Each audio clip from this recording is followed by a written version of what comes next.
24 घंटे।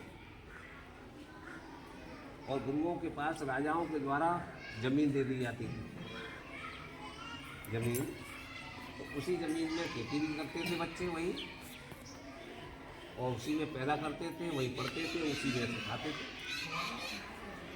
समझे? उस समय की बात बता रहा हूँ। तो गुरु जी के शिष्य थे कई सारे। तो एक दिन क्या हुआ कि बहुत तेज बारिश हुई। क्या हुई? बहुत तेज बारिश हुई। तो गुरु जी ने कहा कि खेतों का पानी, खेतों में जो पानी बरस रहा है वो अपने खेत का पानी दूसरे के खेत में नहीं निकलना चाहिए। क्यों? कि दूसरे खेत में अपने खेत का पानी निकल जाता है तो उसकी जो उर्वरा शक्ति होती है कम हो जाती है कि नहीं? तो उसमें तत्व जो होते हैं वो पानी के साथ बह जाते हैं, तो खेत कैसा हो जाएगा? कमज़ोर। इसलिए गुरु जी ने कहा कि बेटे, बच्चों, एक काम करो, खेतों पे जाओ और जहाँ भी पानी फूट रहा हो, मैड़ फूट रही हो, उसको रोको, पानी निकले नहीं खेतों से। बच्चे फावड़ा आवड़ा ले करके चले गए खेत पर। अब जहाँ भी पानी फूट रहा था उसको रोक रहे थे वो। पानी बरस रहा है, भीग रहा है, भीग रहे हैं, पानी बरस रहा है और रोका रोक लगे हैं।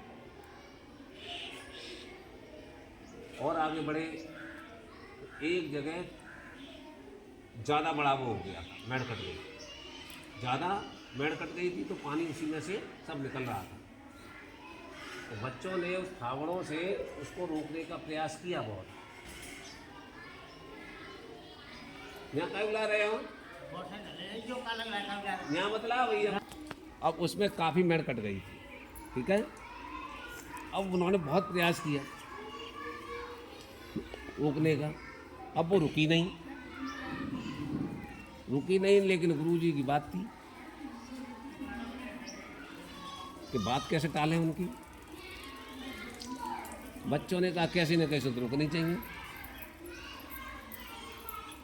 तो उन्होंने क्या किया, उसमें से एक लड़का क्या उसमें लेट गया। कहाँ लेट गया? मेड़ पे। क्यों लेट गया? पानी रोकने के लिए। अब वो पानी रोकने के लिए लेट गया, फिर लोगों ने पावड़े से उसके सारे मिट्टी रखी, तो पानी बंद हो गया। अब जब पानी बंद हो गया, अब वो लड़का जैसे ही उठता था पानी फूट जाता था, जैसे ही उठता था पानी फूट जाता था। तो उसने कहा पानी बरस रहा है लगातार, शाम हो गई, अंधेरा हो गया। अब उस लड़के ने कहा कि भाई तुम ऐसा करो, मैं यहीं लेटता हूँ और तुम मुझे मिट्टी लगा दो और तुम लोग जाओ गुरु जी के पास, मैं यहीं लेटा रहूँगा। अब वो लड़के उसको वहाँ छोड़ करके चले गए घर अपने, वहाँ पे गुरुकुल में जा कर के वहाँ पर खाना पीना उन्होंने खाया, बताया नहीं गुरु जी को। शाम को सोने का वक्त आया तो गुरु जी ने कहा कि वो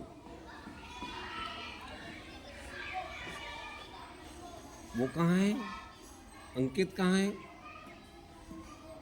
तो उन्होंने कहा अंकित तो गुरुजी वहाँ मेड़ पे लेटा हुआ है। कहाँ मेड़ पे लेटा हुआ है? कि वो खेत की मेड़ पे। क्यों?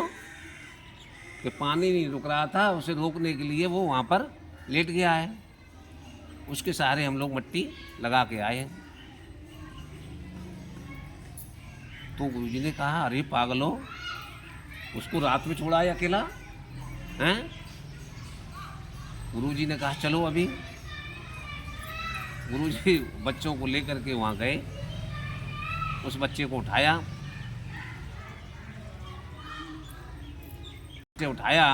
उठाने के बाद उससे कहा भाई तुमने ऐसा क्यों किया, तुमने ऐसा क्यों किया? तो बच्चे ने क्या जवाब दिया? बच्चे ने कहा कि गुरुजी आपकी आज्ञा थी, आपकी आज्ञा को मैं कैसे वो कर सकता था, उल्लंघन कैसे कर सकता था आज्ञा का? पानी तो मुझे रोकना ही था। इसलिए मैं यहाँ लेट गया। तो गुरुजी ने उसको बहुत शाबाशी दी और उन्होंने कहा ऐसा आज्ञाकारी शिष्य सबको मिले, ऐसा आज्ञाकारी शिष्य सबको मिले। ठीक है। और उस बच्चे को लेकर के फिर आश्रम पे आए और उस बच्चे की बहुत तारीफ की। ठीक है। तो मैं इस कहानी सुनाने का मतलब मेरा ये था कि इस कहानी से हमें ये सीख लेनी चाहिए कि गुरु और शिष्य का क्या संबंध होता है। गुरु की बात कभी कोई शिष्य टालता नहीं है, जो कह दिया सो कह दिया, अटल हो जाता है, समझे। लेकिन गुरु भी कैसा होना चाहिए, सच्चा गुरु होना चाहिए, जो अपने शिष्यों का भी हित अहित देखे। यही नहीं है अकेला कि वो अपना ही फायदा देखता रहे, तो वो गुरु नहीं है। सच्चा गुरु तो वही है जो बच्चों के हित की बात करे, उसकी उन्नति की बात करे। और अच्छा शिष्य वही है जो अपने गुरुओं का आज्ञा पालन करे। और हम लोग तुमको आज्ञा कुछ भी देते रहें, कोई